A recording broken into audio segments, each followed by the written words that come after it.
మీ దీవెనలతో ఇందిరమ్మ రాజ్యం వచ్చిన తర్వాత గౌరవ ముఖ్యమంత్రి రేవంత్ రెడ్డి గారి నాయకత్వంలోని మన ప్రభుత్వం ప్రజలు నచ్చే మెచ్చే పరిపాలన ఇవ్వాలని, ప్రజలు ఏది కోరుకుంటే ఆ రకమైన పరిపాలన ఇవ్వాలే తప్ప ప్రభుత్వం ఏదో అనుకున్న దాన్ని ప్రజల మీద రుద్దొద్దని, ఏ ధరణితో సామాన్య ప్రజలు రాష్ట్ర వ్యాప్తంగా సుమారు 5.5-6 సంవత్సరాలు ఆనాడు ఇబ్బంది పడ్డారో ఆ రైతన్నలకి, ఆ భూములున్న ఆసాములకి పూర్తి భద్రత కల్పించే విధంగా ఒక అద్భుతమైన చట్టం దేశవ్యాప్తంగా 18 రాష్ట్రాలు తిరిగి దేశానికే ఒక మణిమాణిక్యం లాంటి భూభారతి 2025 చట్టాన్ని ప్రజలకి పోయిన నెల 14వ తారీఖు నాడు తెలంగాణ రాష్ట్ర ప్రజలకి గౌరవ ముఖ్యమంత్రి గారు, ఉప ముఖ్యమంత్రి గారు, కేబినెట్ మంత్రులు అందరం మీకు అంకితం చేసిన సంగతి మీకు తెలియంది కాదు.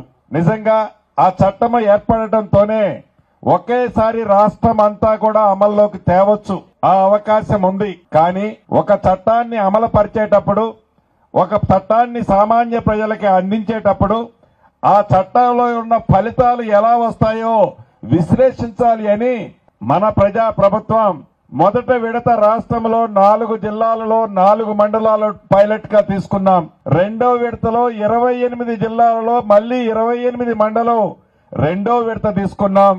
మూడో విడత రాష్ట్ర వ్యాప్తంగా నిన్నటి నుంచి అంటే రాష్ట్ర అవతరణ దినోత్సవం జూన్ 2వ తారీఖు అంటే నిన్న సెలవు ఉంటది కాబట్టి ఈ రోజు నుంచి రాష్ట్ర వ్యాప్తంగా ఉన్న ప్రతి రెవెన్యూ విలేజ్ లో రెవెన్యూ అధికారులే, ఎంఆర్ఓ స్థాయి అధికారులు వారి టీము మీ ఇంటికే వస్తారు, మీ రెవెన్యూ గ్రామాలకే వస్తారు. ఏ ఆఫీసు చుట్టూ ఎవరు వెళ్ళనవసరం లేదు. అటువంటి అవకాశాన్ని చట్టంలో కల్పించి అప్లికేషన్ కూడా రెవెన్యూ అధికారులు తెచ్చి మీకు ఇస్తారు.